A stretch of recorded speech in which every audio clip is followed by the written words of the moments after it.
प्रणाम सभी को। प्रणाम सभी को। आइए गुरु आवाहन करके स्वाध्याय की तरफ बढ़ेंगे। ओम गुरुर्ब्रह्मा गुरुर्विष्णु गुरुरेव महेश्वरा गुरुरेव परब्रह्मा तस्मै श्री गुरवे नमः। अखण्डमण्डलाकारं व्याप्तं येन चराचरं तत्पदं दर्शितं येन तस्मै श्री गुरवे नमः। मातृवत् लालयित्री च पितृवत् मार्गदर्शिका नमोऽस्तु ते गुरु सत्तायै श्रद्धा प्रज्ञायुता जया। ॐ श्री गुरुवे नमः। आवाहयामि स्थापयामि ध्यायामि ततो नमस्कारं करोमि। हम लोग पढ़ रहे श्री रामकृष्ण वचनामृत पार्ट 2। आज हम पढ़ेंगे परिच्छेद 119, श्री रामकृष्ण के आध्यात्मिक अनुभव। द्विज तथा द्विज के पिताजी, मातृ ऋण तथा पितृ ऋण। श्री रामकृष्ण दक्षिणेश्वर मंदिर में अपने उसी कमरे में राखाल, मास्टर आदि भक्तों के साथ बैठे हुए। दिन के 3-4 बजे का समय होगा। श्री रामकृष्ण के गले की बीमारी की जड़ जमने लगी है, तथापि दिन भर वे भक्तों की मंगल कामना करते रहते। किसी तरह वे संसार में बद्ध न हो, किस तरह उनमें ज्ञान और भक्ति हो, ईश्वर की प्राप्ति हो, इसी की चिंता किया करते। श्रीयुत राखाल वृंदावन से आकर कुछ दिन घर पर थे। आजकल वे श्री रामकृष्ण के पास रहते हैं। लाटू, हरीश और रामलाल भी श्री रामकृष्ण के पास रहते हैं। श्री माता जी, श्री रामकृष्ण की धर्मपत्नी, भी कई महीने हुए श्री रामकृष्ण की सेवा के लिए देश से आई हुई हैं। वे नौबत खाने में रहती है। शोकातुर ब्राह्मणी कई रोज से उनके पास रहती हैं। श्री रामकृष्ण के पास द्विज, द्विज के पिता और भाई, मास्टर आदि बैठे हुए। आज 9 अगस्त है 1885। द्विज की उम्र 16 साल की होगी। उनकी माता के निधन के बाद उनके पिता ने दूसरा विवाह कर लिया है। द्विज मास्टर के साथ प्रायः श्री रामकृष्ण के पास आया करते हैं, परंतु उनके पिता को इससे बड़ा असंतोष है। द्विज के पिता श्री रामकृष्ण के दर्शन के लिए आएंगे, यह बात उन्होंने बहुत दिन पहले ही कही थी। आज इसलिए आए भी हैं। वे कलकत्ते के किसी विदेशी बनिए के ऑफिस के मैनेजर हैं। श्री रामकृष्ण द्विज के पिता से, आपका लड़का यहाँ आता है, इससे आप कुछ और ना सोचिएगा। मैं तो कहता हूँ चैतन्य प्राप्त करके संसार में रहो। बड़ी मेहनत के बाद अगर कोई सोना पाले तो वह उसे चाहे मिट्टी में गाड़ रखे, संदूक में बंद कर रखे अथवा पानी में रखे, सोने का इससे कुछ बनता बिगड़ता नहीं। मैं कहता हूँ अनासक्त होकर संसार करो। हाथों में तेल लगाकर कटहल काटो तो हाथ में दूध न चिपकेगा। कच्चे मैं को संसार में रखने पर मन मलिन हो जाता है। ज्ञान लाभ करके संसार में रहना चाहिए। पानी में दूध को डाल रखने पर दूध नष्ट हो जाता है, परंतु उसी का मक्खन निकालकर पानी में डालने पर फिर कोई झंझट नहीं रह जाती। द्विज के पिता बोलते हैं, जी हाँ। ठाकुर हंसते हुए बोलते हैं, आप जो इन्हें डांटते हैं इसका मतलब मैं समझता हूँ। आप इन्हें डरवाते हैं। ब्रह्मचारी ने सांप से कहा, तू तो बड़ा मूर्ख है। मैंने तुझे बस काटने ही के लिए मना किया था, फुफकारने के लिए नहीं। तूने अगर फुफकारा होता तो तेरे शत्रु तुझे मार न सकते। इसी तरह आप जो लड़कों को डांटते हुए केवल फुफकारना ही है। दुष्ट के पिता हंसने लगते हैं। लड़के का अच्छा होना पिता के पुण्य के लक्षण है। अगर कुएं का पानी अच्छा निकला तो वह कुएं के मालिक के पुण्य का चिन्ह है। बच्चे को आत्मज कहते हैं। तुम में और तुम्हारे बच्चे में कोई भेद नहीं। एक रूप से बच्चा तुम ही हुए हो। एक रूप से तुम विषय ही हो। ऑफिस का काम करते हो, संसार का भोग करते हो। एक दूसरे से तुम ही भक्त हुए। एक दूसरे रूप से तुम ही भक्त हुए हो, अपने संतान के रूप से। मैंने सुना था तुम घोर विषय ही हो, परंतु बात ऐसी तो नहीं है। अब हंसते हुए बोल रहे हैं, यह सब तो तुम जानते ही हो, परंतु ऐसा प्रतीत होता है कि शायद तुम बहुत अधिक सतर्क हो। इसलिए जो कुछ मैं कहता हूँ उस पर तुम सिर हिला हिलाकर अपनी राय देते हो। अब फिर द्विज के पिता जो है वो मुस्कुरा रहे हैं। यहाँ आने पर तुम क्या हो, ये लोग समझ सकेंगे। पिता का स्थान कितना ऊंचा है। माता पिता को धोखा देकर जो धर्म करना चाहता है उसे क्या खाक हो सकता है। आदमी के बहुत से ऋण हैं। पितृ ऋण, देव ऋण, ऋषि ऋण, इसके अतिरिक्त मातृ ऋण भी है। फिर स्त्री के ऋण का भी उल्लेख है, इसे भी मानना चाहिए। अगर वह सती है तो पति को अपनी मृत्यु के बाद उसके भरण पोषण के लिए व्यवस्था कर जानी चाहिए। मैं अपनी माँ के कारण वृंदावन में न रह सका। ज्यों ही याद आया कि माँ दक्षिणेश्वर के काली मंदिर में है, फिर वृंदावन में मन न लगा। मैं इन लोगों से कहता हूँ, संसार भी करो और ईश्वर में भी मन रखो। संसार छोड़ने के लिए मैं नहीं कहता, यह करो और वह भी करो। पिता कहते हैं, अब द्विज के पिता कह रहे हैं, मैं उससे यही कहता हूँ कि वह पढ़ना लिखना भी करे। आपके यहाँ आने से मैं मनाही तो नहीं करता, परंतु लड़कों के साथ हंसी मजाक में समय नष्ट ना किया करे। ठाकुर कहते हैं ठाकुर कहते हैं, इसमें अवश्य ही संस्कार था। इसके दूसरे दो भाइयों में वह बात ना होकर इसी में यह क्यों पैदा हुई? जबरदस्ती क्या तुम मना कर सकोगे? जिसमें जो कुछ है वह होकर ही रहेगा। पिता कहते, हाँ यह तो है। अब श्री रामकृष्ण द्विज के पिता के पास चटाई पर आकर बैठे, बातचीत करते हुए एक बार उनकी देह पर हाथ लगा रहे हैं। संध्या हो गई। ठाकुर मास्टर आदि से कह रहे, इन्हें सब देवता दिखा ले आओ। अच्छा रहता तो मैं भी साथ चलता। लड़कों को संदेश देने के लिए कहा। द्विज के पिता से कह रहे हैं, ये कुछ जलपान करेंगे, ये कुछ जलपान करना चाहिए। द्विज के पिता देवालय देखकर बगीचे में जरा टहल रहे हैं। अब ठाकुर अपने कमरे के दक्षिण पूर्व वाले बरामदे में भूपेन, द्विज आदि और मास्टर आदि के साथ आनंद पूर्वक वार्तालाप कर रहे हैं। कौतुक करते हुए भूपेन और मास्टर की पीठ में मीठी चपत मार रहे हैं। द्विज से हंसते हुए कह रहे हैं, कैसे कहा मैंने तेरे बाप से? संध्या के बाद द्विज के पिता ठाकुर के कमरे में फिर आए, कुछ देर में विदा होने वाले। द्विज के पिता को गर्मी लग रही और ठाकुर अपने हाथों से उन्हें पंखा जल रहे हैं। इसके बाद वो चले गए और ठाकुर खड़े हो गए उनके जाने के लिए। अब बता रहे, अगला टॉपिक है समाधि के प्रकार। रात के 8 बजे हैं। श्री रामकृष्ण महिमाचरण से बातचीत कर रहे हैं। कमरे में राखाल, मास्टर और महिमाचरण के दो एक मित्र बैठे। महिमाचरण आज रात को यहीं रहेंगे। ठाकुर कहते, अच्छा केदार को कैसा देख रहे हो? उसने दूध देखा ही है या पिया भी है? महिमा कहते, हाँ आनंद पा रहे हैं। श्री रामकृष्ण कहते, और नित्य गोपाल? महिमा कहते, सुंदर, अच्छी अवस्था है। अब श्री रामकृष्ण कहते, हाँ अच्छा। गिरीश घोष कैसा हुआ है? महिमा कहते, अच्छा हुआ है, परंतु लड़कों का दर्जा और है। श्री रामकृष्ण कहते, और नरेंद्र? अब महिमा कहते, मैं 15 साल पहले जैसा था वह वैसा ही है। श्री रामकृष्ण कहते, और छोटा नरेंद्र कैसा, सरल है? तो महिमा कहती, जी हाँ खूब सरल है।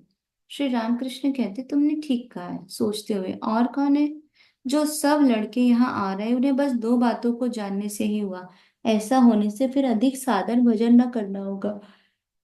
पहली बात, मैं कौन हूँ? दूसरी, वे कौन है? इन लड़कों में बहुतेरे अंतरंग है। ठाकुर कह रहे, जो लड़के आ रहे हैं उनको दो ही बात जाननी है। पहली बात कि वो कौन है, ठाकुर कौन है, मैं कौन हूँ। और दूसरी बात कि वे कौन है, मतलब वो लड़के कौन है। जो अंतरंग है उनकी मुक्ति ना होगी। वायव्य दिशा में एक बार और मुझे देह देह धारण करना होगा। बच्चों को देखकर मेरे प्राण शीतल हो जाते हैं, और जो लोग बच्चे पैदा कर रहे हैं, मुकदमा और मामलेबाजी कर रहे हैं, उन्हें देखकर कैसे आनंद हो सकता है? शुद्ध आत्मा को बिना देखे रहूं कैसे? महिमाचरण शास्त्रों से श्लोकों की आवृत्ति करके सुना रहे हैं, और तंत्रों से भूचरी, खेचरी और सांभवी कितनी ही मुद्राओं की बातें कर रहे हैं। अब श्री रामकृष्ण कहते हैं, अच्छा समाधि के बाद मेरी आत्मा महाकाश में पक्षी की तरह उड़ती हुई घूमती है, ऐसी बात कोई कोई कहते हैं। ऋषिकेश का साधु आया था, उसने कहा समाधियां 5 प्रकार की होती हैं। देखता हूँ तुम्हें तो सभी समाधियां होती हैं, पिपीलिकावत, मीनवत, कपिवत, पक्षीवत एवं तिर्यकवत। कभी वायु चढ़कर चींटी की तरह सुरसुराया करती है, कभी समाधि अवस्था में भाव समुद्र के भीतर आत्मा रूपी मीन आनंद से क्रीड़ा करता है। कभी करवट बदलकर पड़ा हुआ है। देखा देखा, महावायु बंदर की तरह मुझे ढेलकर आनंद करती है। मैं चुपचाप पड़ा रहता हूँ, वही वायु एकाएक बंदर की तरह उछलकर सहजता में चढ़ जाती है। इसीलिए तो मैं उछलकर खड़ा हो जाता हूँ। फिर कभी पक्षी की तरह इस डाल से उस डाल पर, उस डाल से उस डाल पर महावायु चढ़ती रहती है। जिस डाल पर बैठती है वह उसका नाक की तरह जान पड़ता है। कभी मूलाधार से स्वादिष्ठान, स्वादिष्ठान से हृदय, और इस तरह क्रमशः सिर में चढ़ती है। तो ठाकुर यहाँ ऊर्जा की बात कर रहे हैं, महावायु मतलब ऊर्जा उनके ऊपर इधर उधर चल रही है। कभी महावायु की तिर्यक गति होती है, टेढ़ी मेढ़ी चाल, इसी तरह चलकर अंत में जब सिर में आती है तब समाधि होती है। तो जब अगर ऊर्जा सहस्त्रार में टिक गई वो समाधि की स्थिति होती है। कुंडलनी की जागृत हुए बिना चैतन्य नहीं होता। कुंडलनी मूलाधार में रहती है, चैतन्य होने पर वह सुषुम्ना नाड़ी के भीतर से स्वादिष्ठान, मणिपुर, इन सब का भेद करके अंत में मस्तक में पहुंचती है। इसे ही महावायु की गति कहते हैं और अंत में समाधि होती है। केवल पुस्तक पढ़ने से चैतन्य नहीं होता, उन्हें पुकारना चाहिए। व्याकुल होने पर कुल कुंडलनी जागृत होती है। सुनकर या किताबें पढ़कर जो ज्ञान होता है उससे क्या होगा। जब यह अवस्था हुई उससे ठीक पहले मुझे दिखलाया गया किस तरह कुल कुंडलिनी शक्ति के जागृत होने पर क्रमशः सब पद्य खिलने लगे और फिर समाधि हुई। यह बड़ी गुप्त बात है। मैंने देखा बिल्कुल मेरी तरह का 22-23 साल का एक युवक सुषुम्ना नाड़ी के भीतर जाकर जिह्वा के द्वारा योनि रूप पदों के साथ रमण कर रहा है। पहले गुह, लिंग और नाभि, चतुर्दल, षटदल और दशदल पद, पहले ये सब अधोमुख थे, फिर वे ऊर्ध्वमुख हो गए। जब वह हृदय में आया मुझे खूब याद है, जीभ से रमण करने के बाद द्वादश द्वादशल दल अधोमुख पद ऊर्ध्वमुख होकर खिल गया। फिर कंठ में षोडश दल और कपाल में द्विदल पद के खुलने के बाद सिर में सहस्त्र दल पद प्रस्फुटित हो गया। तभी से मेरी यह अवस्था है। तो ये कुंडलिनी की बात कर रहे हैं और यहाँ पर जो 6 चक्र हैं, 6 चक्र में हर चक्र में कमल के फूल के वो रहते हैं, पंखुड़ियां रहती है। तो किसमें कितनी रहती है, जैसे मूलाधार चक्र में 4 है तो उसके आगे फिर किसमें कितनी है उसके बारे में बात करें। और सहस्त्र दल जब हो जाए, वो पूरा फूल सहस्त्र दल से खुल जाए, मतलब वो सहस्त्रार चक्र में ऊर्जा आ गई है। और ठाकुर वो बोल रहे हैं कि मेरी यह अवस्था है। श्री रामकृष्ण के आध्यात्मिक अनुभव। श्री रामकृष्ण यह बात कहते हुए उतरकर महिमा चरण के पास जमीन पर बैठे। पास मास्टर है तथा 2-1 भक्त और कमरे में राखाल भी है। ठाकुर महिमा से कहते हैं, आपसे कहने की इच्छा बहुत दिनों से थी पर कह नहीं सका, आज कहने की इच्छा हो रही है। मेरी जो अवस्था आप बतलाते हैं साधना करने से ही ऐसा नहीं हुआ करता, इसमें मुझ में कुछ विशेषता है। बातचीत की, केवल दर्शन ही नहीं बातचीत की। पट के नीचे मैंने देखा गंगा जी के भीतर से निकलकर कितनी हंसी, कितना मजाक किया। हंसी ही हंसी में मेरी उंगली मरोड़ दी गई। फिर बातचीत हुई।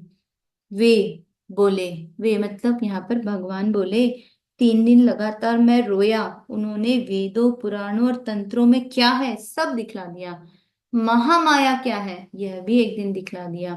कमरे के भीतर छोटी सी ज्योति क्रमशः बढ़ने लगी और संसार को आच्छन्न करने लगे। फिर उन्होंने दिखलाया मानो बहुत बड़ा तालाब काई से भरा हुआ है। हवा से काई कुछ हट गई और पानी जरा दिख पड़ा। परंतु देखते ही देखते चारों ओर से नाचती हुई काई फिर आ गई और पानी को ढक लिया। दिखलाया वह जल सच्चिदानंद है और काई माया। माया के कारण सच्चिदानंद को कोई देख नहीं सकता। अगर एक बार देखता भी है तो पल भर के लिए फिर माया उसे ढक लेती है। किस तरह का आदमी यहाँ आ रहा है, उसके आने से पहले ही वे मुझे दिखा देते हैं। बट के नीचे से बकुल के पेड़ तक उन्होंने चैतन्य देव के संकीर्तन का दल दिखलाया। उसमें मैंने बलराम को देखा था, तब नहीं तो भला मिश्री। और यह सब मुझे कौन देता, और इन्हें मास्टर के लिए बोले को भी देखा था। केशव सेन से मुलाकात होने के पहले उसे मैंने देखा। समाधि अवस्था में मैंने देखा केशव सेन और उसके दल को। कमरे में ठसाठस भरे हुए आदमी मेरे सामने बैठे हुए थे। केशव को मैंने देखा उन लोगों में मोर की तरह अपने पंख फैलाए बैठा हुआ था। पंकर था दल बल। केशव के सिर में देखा एक लाल मणि थी, वह रजोगुण का लक्षण है। केशव अपने चेलों से कह रहा था, ये श्री रामकृष्ण क्या कह रहे हैं, तुम लोग सुनो। माँ से मैंने कहा, माँ उन लोगों का अंग्रेजी मत है, इनसे क्या कहना है। फिर माँ ने समझाया, कलिकाल में ऐसा ही होता है। तब यहाँ से मेरे पास से वे लोग हरि नाम तथा माता का नाम ले गए। इसीलिए माता ने विजय को केशव के दल से अलग कर दिया, परंतु विजय आदि समाज में सम्मिलित नहीं हुआ। अपने को दिखाकर इसके भीतर कोई एक है, गोपाल सेन नाम का एक लड़का आया करता था। बहुत दिन हो गए, इसके भीतर जो है उन्होंने गोपाल की छाती पर पैर रख दिया। तो अभी पहले ठाकुर ये बता रहे थे कि जितने लोग उनके पास आए हैं, जितने उनके शिष्य आए हैं, उन सबको उन्होंने पहले समाधि की अवस्था में देखा हुआ था। जैसे नरेंद्र आए थे, स्वामी विवेकानंद, तो पहले ही उनको उनके आने का आभास भी हो गया था और उनको पता चल गया था कि ये कौन सी चेतना है। वैसे इन्हें केशव के लिए और मास्टर के लिए, इन सब के लिए बताया। अब ये कह रहे हैं कि खुद के लिए बोल रहे हैं कि इसके अंदर, मतलब ठाकुर के अंदर कोई एक है, कोई तो है, कोई एक परमात्मा, परमात्मा तत्व है। तो जब गोपाल सेन नाम का एक लड़का आया, अ, तो वो ये कह रहे हैं कि बहुत दिन पहले गोपाल सिंह नाम का एक लड़का आया, और जो ठाकुर के भीतर जो चीज है, जो एक एनर्जी है, जो एक परमात्मा तत्व है, उन्होंने उनके गोपाल की छाती पर पैर रख दिया। वह भावावेश में कहने लगा, अभी तुम्हें देर है, परंतु मैं संसारी आदमियों के बीच में नहीं रह सकता, फिर अब जाता हूँ, कहकर वह घर चला गया। बाद में मैंने सुना उसने देह छोड़ दी है। जान पड़ता है वही नित्य गोपाल है। तो बहुत दिनों पहले की बात उन्होंने बताई कि गोपाल सिंह नाम का एक कोई व्यक्ति आया, उनकी छाती पर उन्होंने पैर रखा। उनने पैर रखा मतलब ऊर्जा के भावावस्था में उनने पैर रखा, और फिर उन्होंने कहा कि अभी तुम्हें देर है, परंतु मैं संसारी आदमियों के बीच में नहीं रह सकता, ऐसा उन्हें गोपाल सिंह जी ने कहा। और फिर उन्होंने देह त्याग कर दिया, और अब जो नित्य गोपाल है वो वही है। सब बड़े आश्चर्यपूर्ण दर्शन हुए। अखंड सच्चिदानंद दर्शन भी हो चुका है। इसके भीतर मैंने देखा, बीच में घेरा लगाकर उसके दो हिस्से कर दिए गए। एक हिस्से में केदार, चुन्नी तथा अन्य साकारवादी भक्त हैं। घेरे की दूसरी ओर खूब लाल सुर्खी की ढेरी की तरह प्रकाश है। इसके बीच में समाधि मग्न नरेंद्र स्वामी विवेकानंद बैठा हुआ है। ध्यानस्थ देखकर मैंने पुकारा, नरेंद्र। उसने जरा आंखें खोली। मैं समझ गया वही एक रूप में शिमला में, कलकत्ता में, कायस्थ के यहाँ पैदा होकर रह रहा है। तब मैंने कहा, माँ उसे माया में बांध लो, नहीं तो समाधि में वह देह छोड़ देगा। केदार साकारवादी है, उसने झांक कर देखा, उसे रोमांच हुआ आया और वह भागा। यही सोचता हूँ, इस शरीर के भीतर माँ स्वयं है, भक्तों को लेकर लीला कर रही है। जब पहले पहली अवस्था हुई, तब ज्योति से देह दमका करती थी, छाती लाल हो जाती थी। तब मैंने कहा, माँ बाहर प्रकाशित न हो, भीतर समा जाओ, इसलिए अब यह देह मलिन हो रही है। नहीं तो आदमी जला डालते, आदमियों की भीड़ लग जाती अगर वैसी ज्योतिर्मय देह बनी रहती। अब बाहर प्रकाश नहीं है, इससे तमाशबीन भाग जाते। जो शुद्ध भक्त है वे ही रहेंगे। यह बीमारी क्यों ही? इसका अर्थ यही है, जिनकी भक्ति सकाम है वे बीमारी देखकर भाग जाएंगे। जिनकी भक्ति साकाम है, मतलब जिनको कुछ चाहिए है भक्ति से, तो वो ठाकुर की बीमारी देखकर भाग जाएंगे, वो ऐसा कह रहे हैं। ठाकुर को जो गले में रोग हुआ था। मेरी एक इच्छा थी, मैंने माँ से कहा, माँ मैं भक्तों का राजा होऊंगा। फिर मेरे मन में यह बात उठी कि हृदय से जो ईश्वर को पुकारेगा उसे यहाँ आना होगा, आना ही होगा। देखो वही हो रहा है, वे ही सब लोग आते हैं। इसके भीतर कौन है? यह मेरे पिता आदि जानते थे। पिताजी ने गया में स्वप्न देखा था। स्वप्न में आकर रघुवीर ने कहा था, मैं तेरा पुत्र होकर पैदा होऊंगा। इसके भीतर वे ही हैं, कामिनी और कांचन का त्याग। यह क्या मेरा कर्म है? स्त्री संभोग स्वप्न में भी नहीं हुआ। नागे ने वेदांत का उपदेश दिया, 3 ही दिन में समाधि हो गई। माधवी लता के नीचे उस समाधि अवस्था को देखकर उसने कहा, अरे यह क्या है? फिर उसने समझा था इसके भीतर कौन है। तब उसने मुझसे कहा था, मुझे तुम छोड़ दो। यह बात सुनकर मेरी भावावस्था हो गई।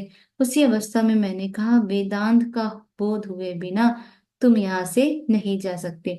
तो नाग्या मतलब तोतापुरी, जो गुरु हुए थे ठाकुर के, और जिनने बहुत साल तक वेदांत की साधना करी थी और फिर उनकी सिद्धि हुई थी। लेकिन जब वो ठाकुर को बताने आए थे, तो ठाकुर को 3 दिन में वेदांत की समाधि लग गई थी। मतलब वो एक वननेस की फीलिंग जो होती है, वो वेदांत उपासना होती है, वो उनको 3 दिन में हो गई थी। और ठाकुर ने उनको ये कहा था, नागा को, नागा बाबा को, मतलब जो तोतापुरी जी थे महाराज, उनको कहा था कि वेदांत का बोध हुए बिना तुम यहाँ से नहीं जा सकते। तब मैं दिन रात उसी के पास रहता था, केवल वेदांत की चर्चा होती थी। ब्राह्मणी श्री रामकृष्ण की तंत्र साधना की आचार्य कहती थी बच्चा वेदांत पर ध्यान न दो, इससे भक्ति की हानि होती है। ब्राह्मणी मतलब भैरवी ब्राह्मणी आई थी, वो भी वो पहले आई थी तो ठाकुर को ने तंत्र साधना कराई थी, तो उन्होंने उनको कहा था कि वेदांत पर ध्यान मत दो। माँ से मैंने कहा, माँ इस देह की रक्षा किस तरह होगी, और साधुओं तथा भक्तों को लेकर भी किस तरह रह सकूंगा, एक बड़ा आदमी ला दो। इसीलिए मथुर बाबू ने 14 वर्ष तक सेवा करी। तो मथुर बाबू कौन है? रानी रासमणी के जो दामाद थे वो मथुर बाबू है। उनने 14 वर्ष तक सेवा करी थी, और 14 उनको ठाकुर के अंदर शिव पार्वती जी पहले ही दर्शन हो गए थे। इसके भीतर जो है वे पहले से ही बतला देते हैं किस श्रेणी का भक्त आने वाला है। जो ही देखता हूँ गौरांग का रूप सामने आया कि समझ जाता हूँ कोई गौरांग भक्त आ रहा है। अगर कोई शाक्त आता है तो शक्ति रूप काली रूप दिख पड़ता है। कोठी की छत पर से आरती के समय में चिल्लाया करता था, अरे तुम सब लोग कहाँ हो, आओ देखो। अब क्रम क्रम से सब आ गए। तो ये उस समय की बात बता रहे हैं, जब एक टाइम था जब ठाकुर की साधना पूरी हो गई थी, साधना फिर गुरु भाव की साधना हो गई थी। उसके बाद ठाकुर का एक भाव ऐसा रहता था कि वो माँ से पुकार पुकार के कहते थे कि मैं जिस काम के लिए मुझे यहाँ रखा हुआ है उन भक्तों को, उन बच्चों को भेजो।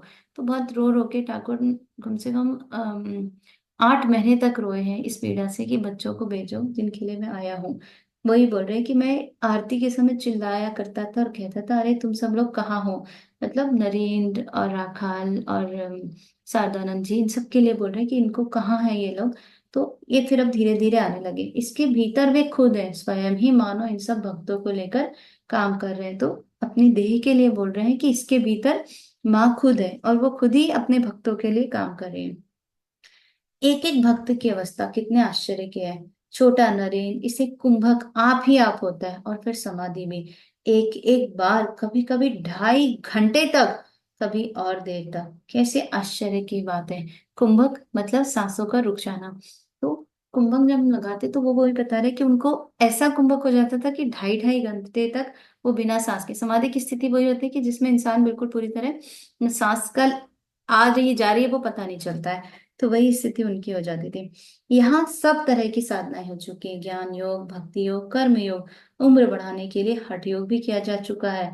इस शरीर के भीतर कोई और ईश्वर वास कर रहा है, नहीं तो समाधि के बाद फिर मैं भक्तों के साथ कैसे रह सकता तथा ईश्वर प्रेम का आनंद कैसे उठा सकता। कुंवर सिंह कहता था, समाधि के बाद लौटा हुआ आदमी कभी मैंने नहीं देखा। तुम नानक हो, चारों ओर संसारी आदमी है, चारों ओर कामनी कंचन। इस तरह की परिस्थिति के भीतर यह अवस्था है। समाधि और भाव लगे ही रहते हैं। इसी पर प्रताप ने, ब्रह्म समाज के प्रताप चंद्र मजुमदार जो है, कुक साहब जब आया था जहाज में, मेरी अवस्था देखकर कहा, बाप रे, जिसे भूत लगा ही रहता हो। और ठाकुर को उन्हें देख के कहा था कि इनको तो लगता भूत ही लगे हुए हैं पूरे टाइम। राखाल मास्टर आदि अवाक होकर ये सब बातें सुन रहे हैं। क्या महिमाचरण ने श्री रामकृष्ण के इस इशारे को समझा? इन सब बातों को सुनकर भी वे कह रहे हैं, जी आपके प्रारब्ध के कारण यह सब हुआ है। उनका मनोभाव यह है कि श्री रामकृष्ण एक साधु या भक्त है। श्री रामकृष्ण उनकी बात पर अपनी सम्मति देते हुए कह रहे हैं, हाँ, प्रारब्ध। जैसे बाबू के बहुत से बैठक खाने हों, यहाँ भी उनका एक बैठक खाना है, भक्त उनका बैठक खाना है। तो जो गले का रोग हुआ है उसके लिए ठाकुर को सब तरीके के लोग होते थे, कोई कुछ कहता था, कोई कुछ कहता था। तो भीमाचरण कह रहे हैं कि ये आपको आपके प्रारब्ध के कारण हुआ है। और ठाकुर ये कह रहे थे उनको, इतनी पूरी बातों में उन्होंने यही समझाया कि इस शरीर के भीतर माँ रहती है या ईश्वर का कोई एक तत्व रहता है, वो सारी चीजें कर रहे हैं। अब स्वप्न दर्शन अगला टॉपिक है। रात के 9 बजे श्री रामकृष्ण छोटे तख्त पर बैठे हुए। महिमाचरण की इच्छा है कमरे में श्री रामकृष्ण के रहते हुए वे ब्रह्म चक्र की रचना करें। राखाल मास्टर किशोरी तथा और दो एक भक्तों को साथ लेकर जमीन पर उन्होंने चक्र बनाया। सब लोगों ने उसे उन्होंने ध्यान करने के लिए कहा। राखाल को भावावस्था हो गई। श्री रामकृष्ण उतरकर उनकी छाती में हाथ लगाकर माता का नाम लेने लगे। राखाल का भाव संवरण हो गया। रात के 1 बजे का समय होगा। आज कृष्ण पक्ष की चतुर्दशी है। चारों ओर घोर अंधकार है। दो एक भक्त गंगा के तट पर अकेले टहल रहे हैं। श्री रामकृष्ण उठे, वे बाहर आए, भक्तों से कहा, नागा कहा करता था, इस समय गंभीर रात्रि की इस निस्तब्धता में अनाहत शब्द सुन पड़ता है। अनाहत एक आवाज है, जो अनाहत और आहत मतलब बिना दो चीजों के टकराए एक साउंड जो पूरे ब्रह्मांड में है। ऐसा कहा जाता है कि ये एक गुरु के द्वारा आपको शिक्षा दी जाती है और वो आपको सुनने के लिए मौका मिलता है। बट पूरे ब्रह्मांड में अनाहत का साउंड बज रहा है। तो वो हम जितना मेडिटेशन करते हैं और जितनी उसकी हायर लेवल पे जाते हैं तब हमें सुनाई देने लगता है। तो वो ठाकुर उसी अनाहत साउंड की बात करें। अनाहत शब्द सुन पड़ता है कब? अमावस्या के एक दिन पहले घोर रात्रि में, रात के 1 बजे 2 बजे, रात के पिछले पहर में महिमाचरण और मास्टर श्री रामकृष्ण के कमरे में जमीन पर ही लेट गए। कैंप खाट पर राखाल थे। श्री रामकृष्ण 5 वर्ष के बच्चे की तरह दिगंबर होकर कभी कभी कमरे के भीतर टहल रहे हैं। सवेरा हुआ। श्री रामकृष्ण माता का नाम ले रहे। पश्चिम के गोल बरामदे में जाकर उन्होंने गंगा दर्शन किया। कमरे के भीतर जितने देव देवियों के चित्र थे सबके पास जा जाकर प्रणाम किया। भक्तगण शैया से उठकर प्रणाम आदि करके प्रातः क्रिया करने के लिए गए। श्री रामकृष्ण पंचवटी में एक भक्त के साथ बातचीत कर रहे। उन्होंने स्वप्न में चैतन्य देव को देखा था। अब ठाकुर भावावेश में कह रहे, आहा आहा। भक्त बोल रहे, जी स्वप्न में। श्री रामकृष्ण कहते, स्वप्न क्या कम है? श्री रामकृष्ण की आंखों में आंसू आ गए, स्वर गदगद है। जागृत अवस्था में एक भक्त के दर्शन की बात सुनकर कह रहे हैं, इसमें आश्चर्य क्या है? आजकल नरेंद्र भी ईश्वरी रूप देखता है।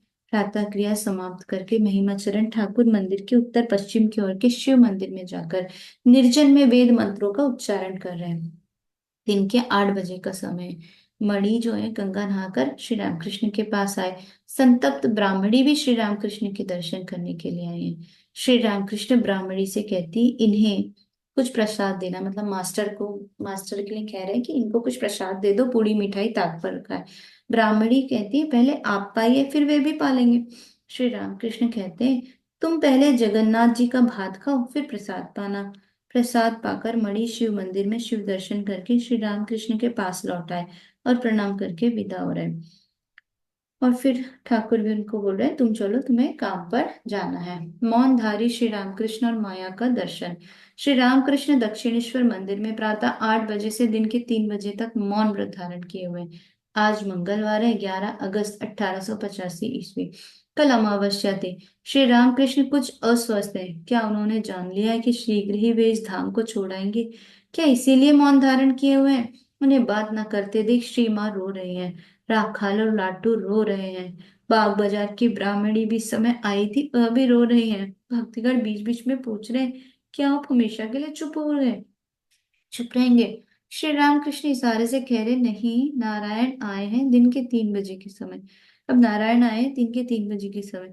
श्री रामकृष्ण नारायण से कह रहे हैं, माँ तेरा कल्याण करेंगे। नारायण ने आनंद के साथ भक्तों को समाचार दिया। श्री रामकृष्ण ने बात की है। राखाल आदि भक्तों की छाती पर से मानो एक पत्थर उतर गया। वे भी श्री रामकृष्ण के पास आकर बैठे। तो ये एक ऐसा पल है जो हमारे गुरु हमारे साथ है और वो बात करना बंद कर दे तो दिल, मतलब हृदय में पता नहीं क्या ही हो जाए, वही सब लोग महसूस कर रहे हैं। श्री रामकृष्ण भक्तों से कह रहे, माँ दिखा रही थी कि सभी माया है, वे ही सत्य और शेष सभी माया का ऐश्वर्य है।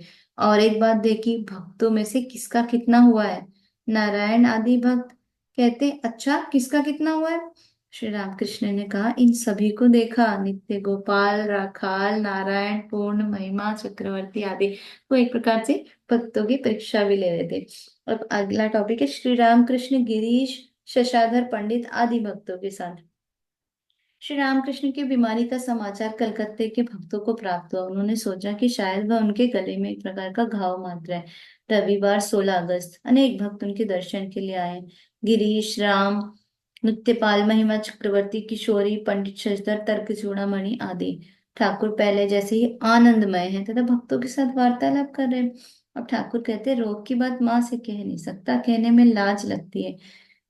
तो गिरीश कहते, मेरे नारायण अच्छा करेंगे। राम कहते हैं, ठीक हो जाएगा। श्री रामकृष्ण हंसते हुए, हाँ यही आशीर्वाद दो। सारे हंसने लगते हैं। फिर गिरीश आजकल नए नए आ रहे हैं। श्री रामकृष्ण उनसे कह रहे, तुम्हें अनेक झमेलों में रहना होता है, तुम्हें अनेक काम रहते, तुम और 3 बार आओ। अब शशधर के साथ बातचीत कर रहे हैं तो बहुत सारे लोग आए ना, तो सबसे बात कर रहे हैं, उनसे बोल रहे हैं शशधर से, तुम शक्ति की बात कुछ कहो। शशधर कहते, मैं क्या जानता हूँ? ठाकुर कहते हैं एक आदमी एक व्यक्ति की बहुत भक्ति करता था। उसने इस भक्त से तंबाकू भर लाने के लिए कहा। इस पर भक्त ने कहा, क्या मैं आपकी आग लाने के योग्य हूँ? फिर आग भी नहीं लाया। सारे हंसने लगते हैं। शशधर कहते, जी वे ही निमित्त कारण है, वे ही उपादान कारण है। उन्होंने ही जीव और जगत को पैदा किया और फिर वे ही जीव तथा जगत बने हुए। जैसे मकड़ी ने स्वयं जाला तैयार किया, निमित्त कारण, और उस जाले को अपने ही अंदर से निकाला, उपादान कारण। श्री रामकृष्ण कहते हैं फिर यह भी है कि जो पुरुष है वे ही प्रकृति है, जो ब्रह्म में वे ही शक्ति है। जिस समय निष्क्रिय है, सृष्टि स्थिति प्रलय नहीं कर सकते, उस समय उन्हें हम ब्रह्म कहते हैं, पुरुष कहते हैं। और जब वे उन सब कामों को करते हैं, उस समय उन्हें शक्ति कहते हैं, प्रकृति कहते हैं। परंतु जो ब्रह्म है वे ही शक्ति है, जो पुरुष है वे ही प्रकृति बने हुए हैं। जल स्थिर रहने पर भी जल है और हिलने पर भी जल है। सांप टेढ़ा मेढ़ा होकर चलने पर भी सांप है और फिर चुपचाप कुंडलाकर रहने पर भी सांप है। भोग और कर्म, ब्रह्म क्या है यह मुख से नहीं कहा जा सकता, मुख बंद हो जाता है। निताई मेरा मतवाला हाथी है, निताई मेरा मतवाला हाथी है, ऐसा कहते कहते अंत में कीर्तनिया और कुछ भी नहीं कह सकता। केवल कहता है हाथी हाथी, फिर हाथी हाथी कहते कहते केवल हा हा कहता है, और अंत में वह भी नहीं कह सकता, बाहर शून्य हो जाता है। ऐसा कहते कहते ठाकुर समाधि मग्न हो गए। खड़े खड़े ही समाधि मग्न। समाधि भंग होने के थोड़ी देर बाद कह रहे हैं, क्षर व अक्षर से परे क्या है, मुंह से कहा नहीं जाता। सभी चुप है। ठाकुर फिर कह रहे, जब तक कुछ भोग बाकी रहता है या कर्म बाकी, तब तक समाधि नहीं होती। शश्वत से बोलते हैं, इस समय ईश्वर तुमसे कर्म करा रहे, व्याख्यान देना आदि, अब तुम्हें वही सब करना होगा। कर्म समाप्त हो जाने पर ही तुम्हें शांति प्राप्त होगी। घर वाली घर का कामकाज समाप्त करके जब नहाने जाती है तो फिर बुलाने पर भी नहीं लौटती। मतलब सारा काम घर का निपटाने के बाद जब नहाती है तो चैन से नहाती है, फिर जल्दी नहीं आती, आराम से पूरा नहा के ही आती है। ऐसा अगला परिच्छेद है 120। दक्षिणेश्वर मंदिर में पंडित श्यामपद पर कृपा। श्री रामकृष्ण दो एक भक्तों के साथ कमरे में बैठे हुए हैं। शाम के 5 बजे का समय है। श्रावण कृष्ण द्वितीया 27 अगस्त 1885। श्री रामकृष्ण की बीमारी का सूत्रपात हो चुका है। फिर भी भक्तों के आने पर वे शरीर पर ध्यान नहीं देते, उनके साथ दिन भर बातचीत करते रहते हैं, कभी गाना गाते हैं। तो उनको ठाकुर को मना किया हुआ था कि आपको बात कम करनी है, मतलब बातें ज्ञान वगैरह कुछ नहीं देना है, लेकिन ठाकुर फिर भी करते रहते थे। श्री और प्रदु डॉक्टर प्राय नाव पर चढ़कर आया करते थे श्री राम की चिकित्सा, रामकृष्ण की चिकित्सा के लिए। भक्तगण बहुत ही चिंतित हो रहे, उनकी इच्छा है मधु डॉक्टर रोज देख जाया करे। मास्टर श्री रामकृष्ण से कह रहे, ये अनुभव ही है, ये अगर रोज देखे तो अच्छा हो। पंडित श्यामापद भट्टाचार्य ने आकर श्री रामकृष्ण के दर्शन किए। वे आठपुर मौजे में रहते। संध्या हो गई, अथवा संध्या कर लो कहकर पंडित श्यामापद जी गंगा की ओर चांदनी घाट चले गए। संध्या करते करते पंडित जी को एक बड़ा अद्भुत दर्शन हुआ। संध्या समाप्त कर वे श्री रामकृष्ण के कमरे में आकर बैठे। श्री रामकृष्ण नाम का माता का नाम स्मरण कर समाप्त करके तख्त पर बैठे हुए, पांव पोंछ पर मास्टर बैठे, राखाल और लाटू आदि कमरे में आ जा रहे हैं। ठाकुर मास्टर से पंडित जी को इशारे से बताकर कह रहे हैं, ये बड़े अच्छे आदमी हैं। पंडित जी से कह रहे हैं, नेति नेति करके जहाँ मन को विराम मिलता है वही वे हैं। राजा 7 ड्योढ़ियों के पार रहते। पहली ड्योढ़ी में किसी ने जाकर देखा, एक धनी मनुष्य बहुत से आदमियों को लेकर बैठा हुआ है। बड़े ठाट बाट से राजा को देखने के लिए जो मनुष्य गया हुआ था, उसने अपने साथ वाले से पूछा, क्या राजा यही है? साथ वाले ने जरा मुस्कुराकर कहा, नहीं। दूसरी ड्योढ़ी तथा अन्य ड्योढ़ियों में भी उसने इसी तरह कहा। वह जितना ही बढ़ता था उसे उतना ही ऐश्वर्य दिख पड़ता था, उतनी ही तड़क भड़क। जब वह सातों ड्योढ़ियों को पार कर गया, तब उसने अपने साथ वाले से फिर नहीं पूछा। राजा के अतुल ऐश्वर्य को देखकर अवाक होकर खड़ा रह गया। समझ गया राजा यही है, इसमें कोई संदेह नहीं। पंडित जी कहते हैं, माया के राज्य को पार कर जाने से उनके दर्शन होते हैं। ठाकुर कहते हैं, उनके दर्शन हो जाने के बाद जो दिखता है कि वह जीव जगत वे ही हुए हैं।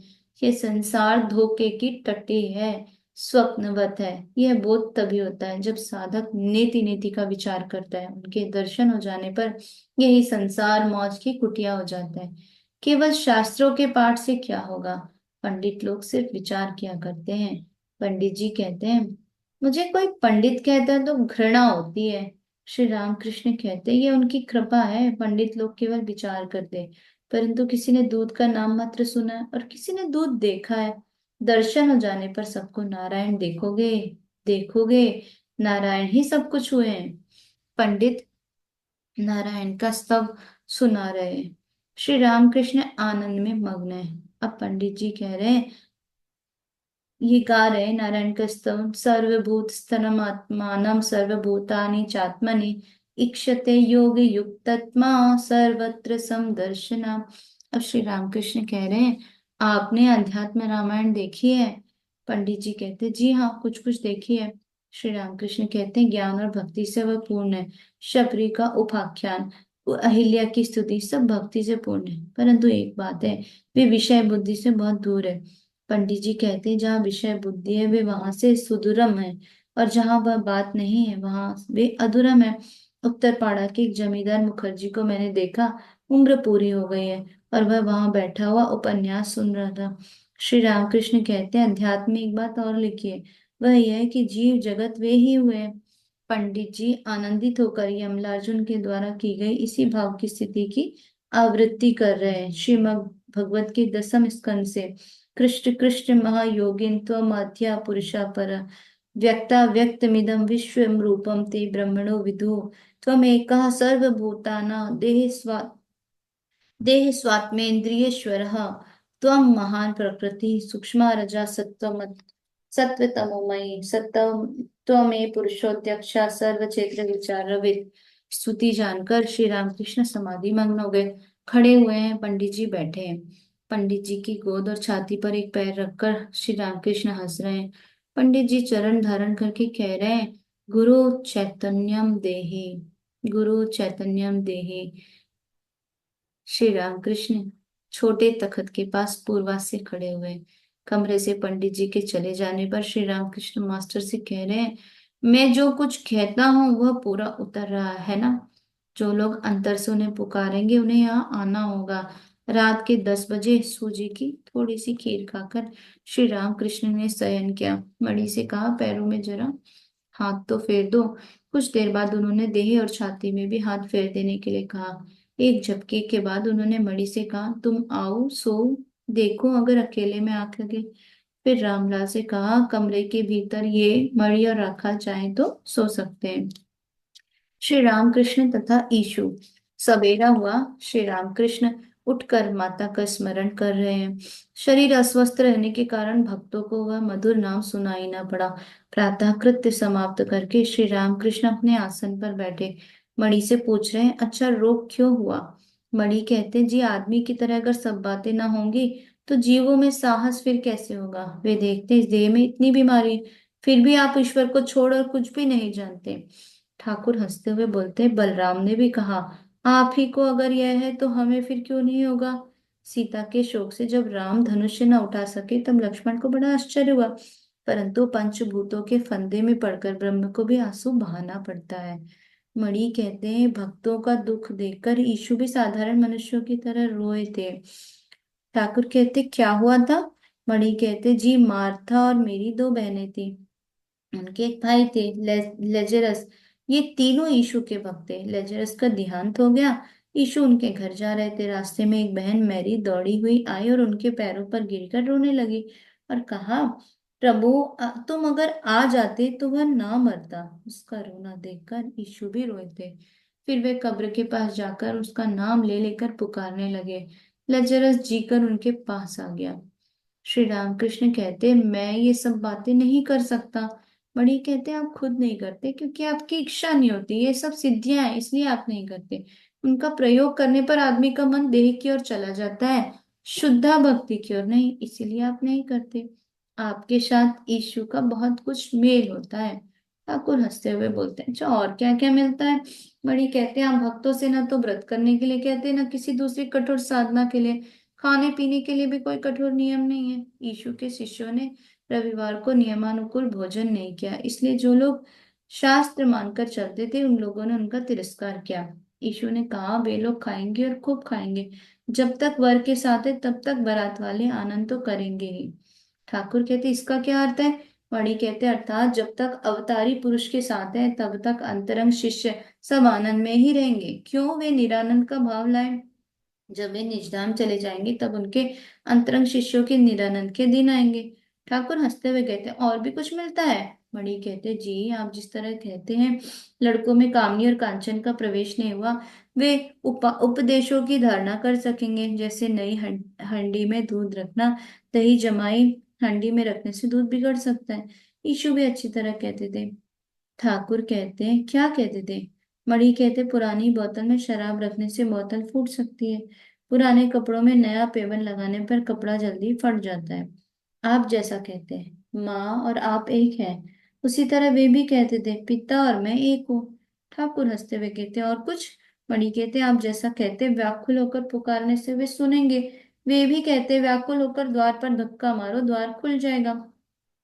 श्री रामकृष्ण कहते हैं अच्छा, यदि ईश्वर फिर अवतार के रूप में प्रकट हुए तो वे पूर्ण रूप में अथवा अंश रूप में अथवा कला रूप में? मणि कहते जी, मैं तो पूर्ण अंश और कला ये अच्छी तरह समझता ही नहीं, परंतु जैसा आपने कहा था चार दीवार में एक गोल छेद है, यह खूब समझ गया हूँ। ठाकुर ने बोला क्या, बताओ तो जरा। मणि कहते हैं चार दीवार के भीतर एक गोल छेद है, उस छेद से चार दीवार के उस तरफ के मैदान का कुछ अंश दिख पड़ता है। उसी तरह आपके भीतर से उस अनंत ईश्वर का कुछ अंश दिख पड़ता है। ठाकुर कहते हाँ, 2-3 कोस तक बराबर दिख पड़ता है। चांदनी घाट में गंगा स्नान पर मणि फिर श्री रामकृष्ण के पास आए। दिन के 8 बजे होंगे। मणि लाटू से कह रहे हैं श्री जगन्नाथ जी के सीत मांग रहे हैं, भात मांग रहे हैं। श्री रामकृष्ण मणि के पास आकर कह रहे हैं इसका प्रसाद खाने का नियम पूर्वक पालन करते रहना। जो लोग भक्त है प्रसाद बिना पाए वे कुछ खा नहीं सकते। मणि कहते हैं मैं बलराम बाबू के यहाँ से सीत ले आया हूँ, कल से रोज 2-1 सीत पा लिया करता हूँ। मणि भूमिष्ठ और रामकृष्ण को प्रणाम कर रहे और फिर विदा होने लगे। ठाकुर स्नेह से कह रहे हैं तुम कुछ सवेरे आ जाया करो, भादों की धूप बड़ी खराब होती है। आज यहीं तक पढ़ते, प्रणाम सभी को। जो भी हमने पढ़ा है ठाकुर के चरणों में समर्पित करते हुए। राम कृष्ण शरणम, राम कृष्ण शरणम, राम कृष्ण शरणम शरण्ये, राम कृष्ण शरणम, राम कृष्ण शरणम, राम कृष्ण शरणम शरण्ये। प्रभु कृपा ही केवलम, कृपा ही केवलम, कृपा ही केवलम शरणं। प्रभु राम कृष्ण शरणं, राम कृष्ण शरणं, राम कृष्ण शरणं शरण्ये। शरणागतो हम, शरणागतो हम, शरणागतो हम शरण्ये। शरणागतोऽहं, शरणागतोऽहं, शरणागतोऽहं शरण्ये। प्रभु राम कृष्ण शरणं, राम कृष्ण शरणं, राम कृष्ण शरणं शरण्ये। प्रणाम सभी को।